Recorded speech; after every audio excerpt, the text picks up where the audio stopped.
मी एक गोष्ट अतिशय स्पष्टपणे सांगतो, मी आजपर्यंत बोललो नव्हतो। ते सातत्याने आरोप करतायत तरी मी शांत आहे, कारण मी अशा प्रकारचं राजकारण करत नाही, कोणावर डूक ठेवून राहत नाही।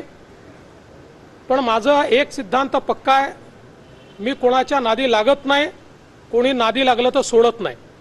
मी आज तुम्हाला स्पष्टपणे सांगतो आणि माझं त्यांनाही सांगणं आहे, कारण त्यांच्याच पक्षाच्या लोकांनी त्या काळातल्या त्यांचे काही ऑडिओ व्हिज्युअल हे मला आणून दिलेले आहेत।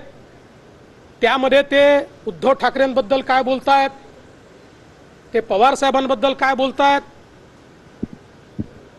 या संपूर्ण जे आरोप आज आमच्यावर लावतायत त्या संदर्भात ते काय बोलतायत, वाझेवर ते काय बोलतायत, या सगळ्या गोष्टी आहेत। माझ्यावर वेळ आली तर मला त्या पब्लिक कराव्या लागतील। मी अशा प्रकारचं राजकारण करत नाही, पण रोज जर कोणी खोटं बोलून या ठिकाणी नरेटिव्ह सेट करण्याचा प्रयत्न करत असेल तर त्यांनी एवढं लक्षात ठेवावं, देवेंद्र फडणवीस पुराव्याशिवाय कधीच बोलत नाही। पण बजट आया उस पर राहुल गांधी ने कहा कि ठाण्यामध्ये 1.5 महिना पाकिस्तानात जाऊन एक म्हणून असं नाव आहे त्या महिन्याचं 1.5 महिन्यात पाकिस्तानातून बनल्याची माहिती येते।